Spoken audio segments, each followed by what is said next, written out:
खानदानी चोरों को फर्क नहीं पड़ता। अब हम अपने घरों से बाहर निकले, सड़कों पे जाए, जाकर एहतजाज करे, उससे मसला हल हो जाएगा। इंशाल्लाह होगा, क्यों नहीं होगा। 10, 15, 20 जाने जाएं, बल्कि 100, 150 जाने जाएं, तब उन्हें फर्क पड़ेगा। 26 नवंबर को जाने गई थी। इमरान खान की आंख का जिम्मेदार किसे समझते हैं आप?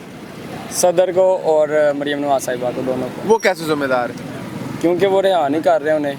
तो अवाम का इसमें कोई कसूर नहीं है, अवाम ही नहीं आप उनका साथ दे रही। अवाम का भी कसूर है, ठीक है। अब हम अपने घरों से बाहर निकले, ठीक है, निकल कर सड़कों पे जाए, जाकर एहतजाज करे, उससे मसला हल हो जाएगा। इंशाल्लाह होगा, क्यों नहीं होगा। अवाम जाती है, जब उनका डर खौफ देखती है, वापस भाग जाती है घर। अवाम जाए, 10, 15, 20 जाने जाएं, बल्कि 100, 150 जाने जाएं, तब उन्हें फर्क पड़ेगा। 26 नवंबर को जाने गई थी, थोड़ी गई थी। लेकिन हमारे लीडर, जो इस टाइम हमारा लीडर है, उनको फ़र्क नहीं पड़ता। खानदानी चोरों को फ़र्क नहीं पड़ता।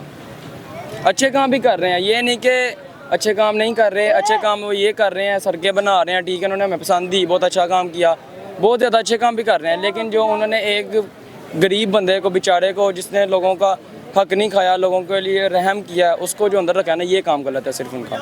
ये काम गलत है, बाकी हुकूमत के कुछ काम ठीक भी हैं। बहुत ज़्यादा ठीक हैं, बहुत ज़्यादा उनके काम ठीक हैं। सिर्फ उन्होंने जो इमरान खान को अंदर रखा है, ये काम उनका सिर्फ गलत है। इमरान खान को अंदर रखना गलत है।